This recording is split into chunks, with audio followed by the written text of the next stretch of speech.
Ассалаумағалейкум, қазақ елі. Бүгін кішкене видео түсірейін дедім.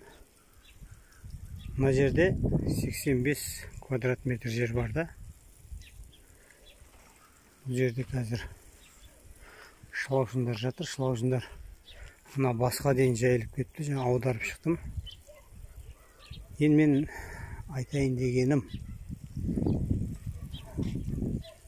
шылаушын асырасаңыздар, бұл тамақ көң ғой, кәдімгі малдың, 4 түлік малдың көңін алып келесіздер, жақсылап жуасыздар. 2 марта, 3 марта қайталап жуғаннан кейін 1 квадрат метр жерге, 1 квадрат метр шылаушында 10 квадрат метр жерге саласыздар. 10 квадрат метр дегеніміз ені 1 метр, ұзындығы 10 метр. Биіктігі 20-25 сантиметр болу керек. Менде қазір мына жерде 30, кейбір жерлері 40, аударғаннан кейін биік болып тұр енді. Сол шамалы жоғартып алғандай болдым. Әлде де бізде түн минус болғандықтан онша бұртты төмендеткен жоқпын. Бұл жерде бір ескере кететін жайт, мынау бұртта менде опыттың жоқтығынан болды онда. Мынаның қазір ені 6 метр. Ана бастан мына басқа дейін 6 метр болады. 6 метр. Негізі бұл өте қолайсыз болады екен. Борттың ені 1,5-2 метрден асырмаған дұрыс екен енін. Ұзындығы мейлі қанша болса да. Неге десеңіздер, бұны аударып отырмаса тапталып қалады бұл көң. Аударып отыру үшін 2 метр болса 2 жағынан жүріп аударып беруге болады. Мынаның үстінде жүріп аударғаннан кейін бұл қанша дегенмен де адамға да қиын, етегің шылаушынға толады деген сияқты ғой. Тиімдісі жаңағындай екен. Бұл жерде менде сиырдың көңі шылаушындарды қазір мына жерге дейін аударып тастадым. Осы жерге дейін шылаушын бар. Мына yanında да бар екен. Мына бір жерде құлап барсам, бұл жерден шығып отыр. Шамалы жерді аударып шықсам, үстін ылғалдап аламыз. Бұл асыл көп жұмысты қажет етпейді. Мысалға 1 квадрат шылаушында 150 мың теңгеге алып 10 квадрат жерге тастайтын болсақ, ол жерде 3 айдан кейін анау 10 квадрат шылаушынға көбейеді. 1 квадрат метр шылаушының 10 квадрат метрге көбейеді. 10 есе көбейеді тоқшым. Биогумыз енді 4 ай 5 айда дайын қылады. Жақсы дайын болу үшін 4-5 ай уақыт кетеді. Егер компостировать етіп салатын болсаңыз, онда 3 айда шылаушыны көптеп салатын болсақ, демде дайындауға болады. Ол да шылаушының санына байланысты енді. Бұл нағыз жаңағы қосымша табыс көзі қылып істеуге болады екен. Немесе арнайы бизнес қылып осының соңына түсіп істеуге де болады екен.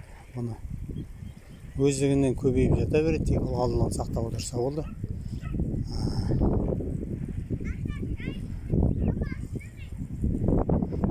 Бұл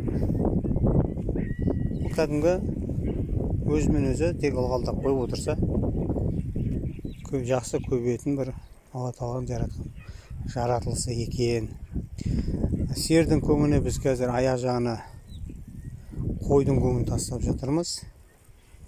Ертеңгі күні мына жердегі шылаушындар мына аяқтағы қойдың көңіне аударатын кезде ешқандай стресс, нәрсеге түспес үшін осылай жасап жатырмыз.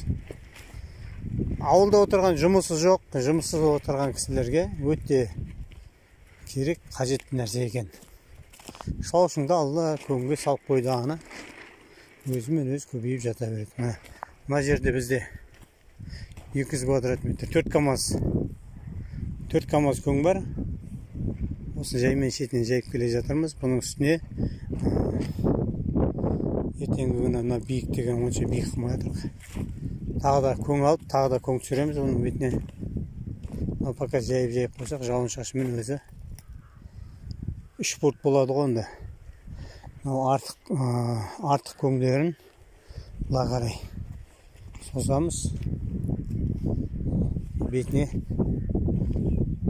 бастағаннан кейін бұл өзі биіктігі 20-25 сантиметрге дейін жеткіземіз ғой.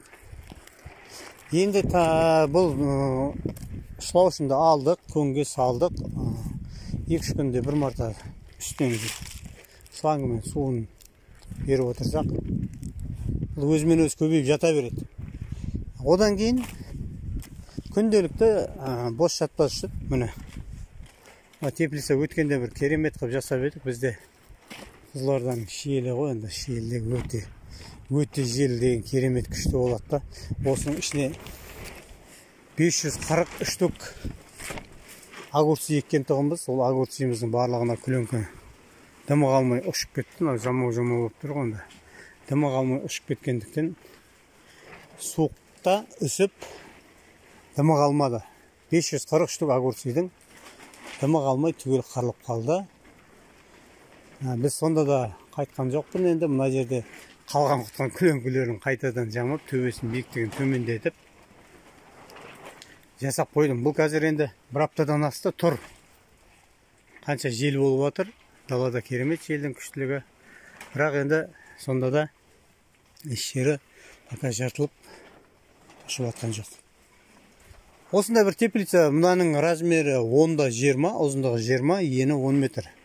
Мына жерде бір 2 метр жер қалған, сонда 18-де 20-ға огурцы 6,5 грядка.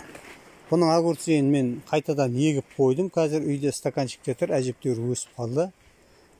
Құдай қаласа, осы келесі бүгін суббота, келесі субботаға отырғызамыз. Бүгін 26 наурыз. Интернеттен қарасам, әлі де бұл аптаның ортасына дейін минус абай болады екен. Содан кейін бар, уже арқырай плюске, түннің өзі плюске кетеді екен. Сол кезде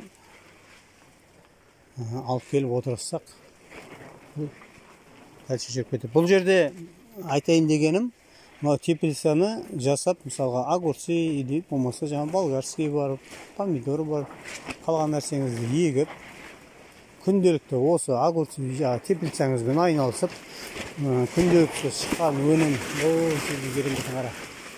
күнделікті шыққан өнімін сатып, күнде ақша қылып отыра бересіз. Ал андай шылаушыңыз өзімен өзі көбейіп жатыр. Мынау қара күзге дейін, мысалға 6 ай 7 ай теплицадан өнім аласыз, ақша табасыз. 6 ай 7 айдың ішінде 1 квадрат шылаушыңыз 3 айдан кейін 10 квадратқа көбейсе, 3 айдан кейін ол 10 квадраттан 100 квадратқа көбейеді. Демек, 6 айдың ішінде керемет шылаушының көп адамның қатарына кіресіздер. Видео ұнаса лайк басыңыздар, тіркеліңіздер. Рахмет баршаңызға.